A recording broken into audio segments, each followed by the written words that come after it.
Namaste everyone and welcome to yet another episode of the Om Incense Show podcast. So just grab your favorite beverage and snacks and relax while I give you company. So today we are again reading from the Complete Incense book by Suzanne Fischer-Rizzi, and we are on this chapter on Egyptian incenses, and we've done the entire chapter now. So this is the last bit that we'll be doing. We'll be learning about Egyptian incense burning recipes, and we have some recipes here. So this is the last bit of it. This is page number 82 and 83 today, and that's the last of it. So it starts with Egyptian incense burning recipes. Now that we have looked at the long history of the art of Egyptian incense burning, you might want to get a feeling for what you have read and to create your own experience. So if you haven't heard the other episodes, you might just want to go through all of them because we've done this in detail. We've read of all the ingredients that were used, and we've even done the history.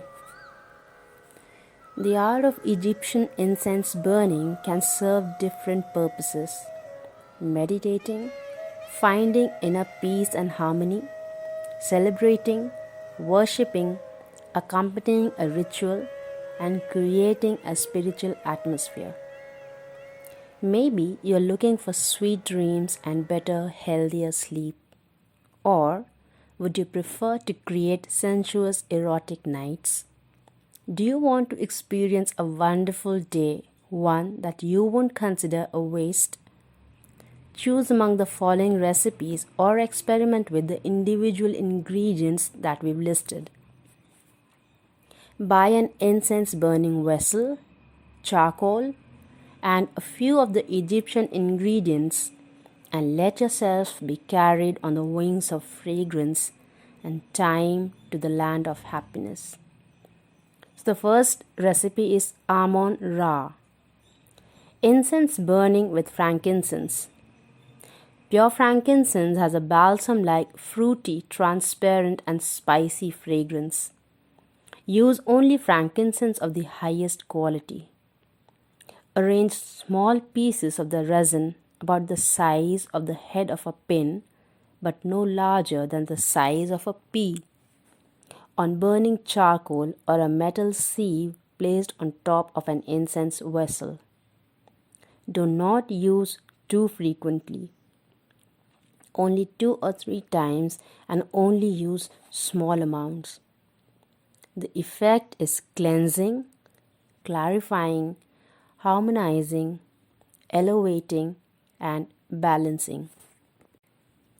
Frankincense stimulates the mind, supports inspiration, and protects by removing negative influences. It also supports inner reflection. Use frankincense for meditation, prayers, centering, spiritual inspiration, or for cleansing indoor spaces or objects. You can use it in the morning as well as during the day. Second is Isis and Osiris. So we have frankincense 1 part and myrrh 1 part. With a mortar and pestle, crush both resins and mix well. Burn the pulverized resins on charcoal or in an incense burning vessel. Isis and Osiris is balancing, harmonizing, and comforting. It creates a peaceful atmosphere that is helpful during meditation, Reiki treatments, and energy balancing massages. It is helpful in creating empathy, especially when 2 people want to get in tune with each other. It is very effective as a remedy for stress and works well any time of the day. The fragrance is like a mystical wedding, one that connects opposites. It creates a harmonious atmosphere in a room where people get together for sharing. It supports therapeutic treatments whose goal is to harmonize body and soul. So I think to me it speaks that it's a good one for, of course, um, married couples who've grown apart, and for people in the office, for people in the office place is usually full of politics. So I think it would be a good place where we can use this to make everybody in tune with each other. And the other thing that I find this suitable for is a place where we have large gatherings for spiritual purposes, like in India we have this bhajan, kirtan, and jagrata kind of stuff. That's what I feel. Just let me know in the comment section below what are your what do you think about this. The third one is hathor, incense burning with myrrh only. So we had Amon Ra with frankincense only. Then we have Isis and Orisis with frankincense and myrrh. And the third one is myrrh only. It says ancient Egyptians used myrrh exclusively for incense burning during midday when the sun was at its zenith. It has an earthy, heavy, and warm fragrance. It is relaxing, centering, and grounding. It connects to the energy of the earth. Hathor is helpful when you're suffering from anxiety, stress, and insomnia. It helps when you have a lack of imagination or when you have too much intellectual work to do. I think ideal for small business owners. Pulverize pieces of myrrh and burn them on charcoal or in an incense burning vessel. Use it only in small amounts. Myrrh is for people unable to accept their body in a positive fashion. Very useful. It is helpful in treating cases of chronic sensation of cold. It is relaxing and helpful for the nerves. I think good for epileptic people. In addition, it helps dissolve mucus in the respiratory tract. Then we have pleasure of the heart. This is frankincense, 3 parts, myrrh, 1 part, benzo and sumatra, 1 part. Pulverize the resins individually and then mix them together. Burn the mixture on charcoal or in an incense burning vessel in small amounts, not to exceed a pinch. The mixture helps create pleasure wherever people gather together making music or painting. The fragrance increases creativity, inspires, and creates a magical atmosphere that produces harmony. Burning this mixture fills the heart with pleasure and opens the senses. I guess good for painting classes, creative classes, and for yoga studios, I guess. And of course for spiritual gatherings like we have here in India. Or even for people who the Buddhists who get together to chant their Nam Myoho Renge Kyo. That also could be a good one. Then we have Egyptian. This is mastic 1 part, frankincense 1 part, opoponax half a part, myrrh half a part, cinnamon bark 1 part, calamus half a part, storax half a part. Pulverize cinnamon bark with a mortar and pestle and add the other resins. Then add the calamus, which you've cut into small pieces or grated beforehand. Continue to work until pulverized. Add the mixture to the charcoal in small amounts, about a pinch at a time. This full and spicy mixture is balancing and harmonizing. It is suitable any times of the day to create a pleasant atmosphere in a room.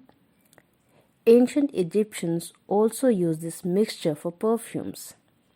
You can enjoy this fragrance alone or in a group. It inspires dreaming and well-being. That's Egyptian. Then we have Manhattan. I don't know how do you pronounce it. It's Maneton. Manhattan. Storax 1 part, calamus half a part, frankincense 4 parts, galangal half a part. Pulverize all 4 ingredients with a mortar and pestle. The mixture has an intense, warm, powerful, balsam like spicy fragrance. It encourages mental activity and self development. And finally, we have the recipe for kifi.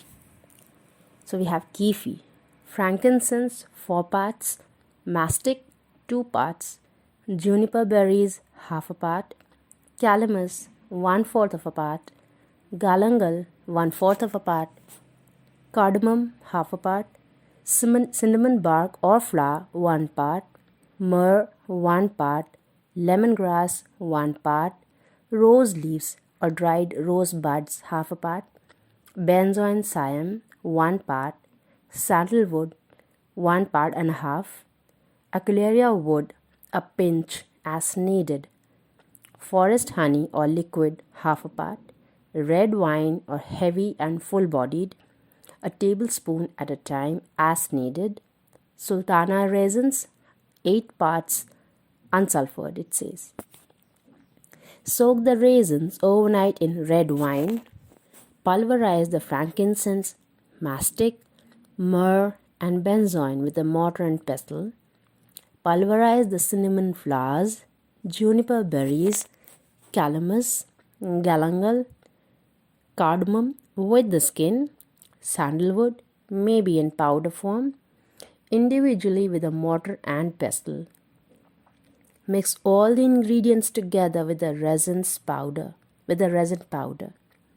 Crumble the rose buds and cut the lemongrass. Mix everything together well.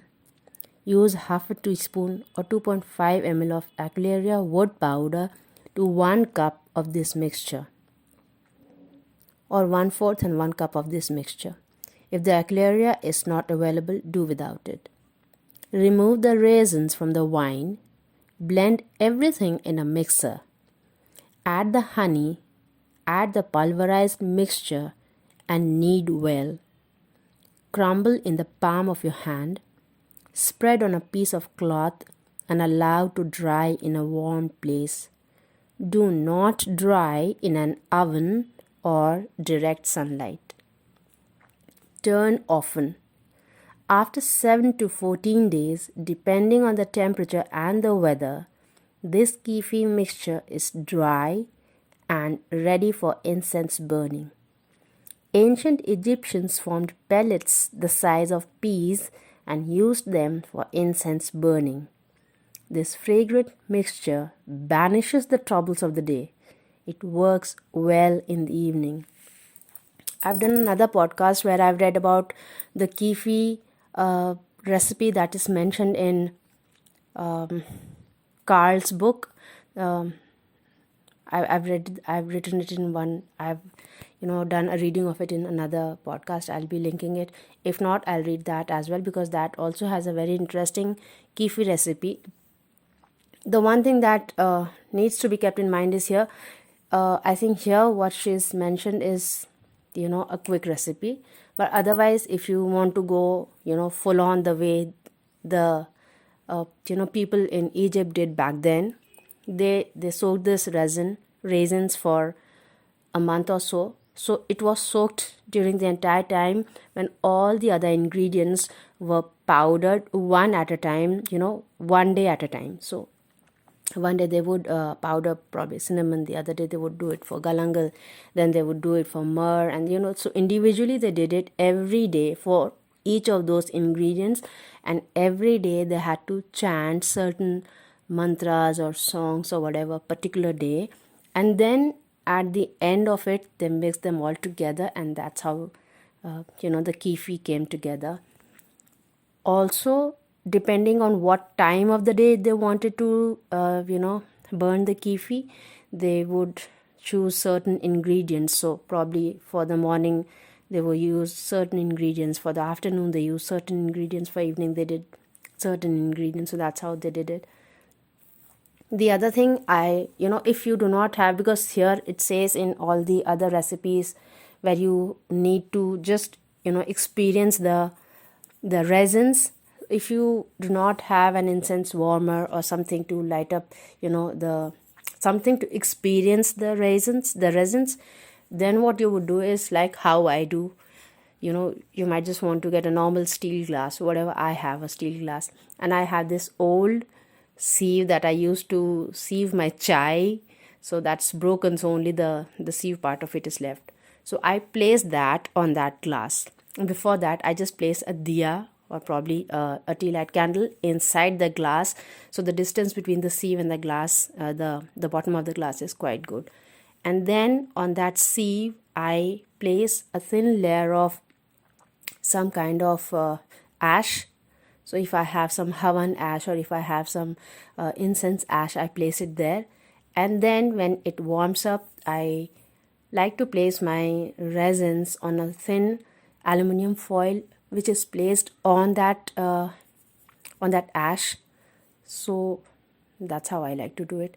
Or probably place a thin kind of a metal or plate on it, and then you use that resin, and that way you get good fragrance. You get to experience the fragrance without it getting extremely hot. And then of course you have to replace it, again and again. So that's how I do. If you do not have an incense warmer, you might just want to do it this way. Or if you of course have an incense warmer, you are more than welcome to use it the way you use. So that's all we had for today, and that's the end of the chapter on Egyptian incense. So next podcast we'll be doing something else. For now, that's it. So I hope you enjoyed this episode and you learned something from it. And just let me know whatever you have in mind regarding any of these incense recipes in the comment section below. If you liked it, give it a like. If you think somebody else can learn something from it, share it with them. And till we meet again next, take very good care of yourself. Namaste.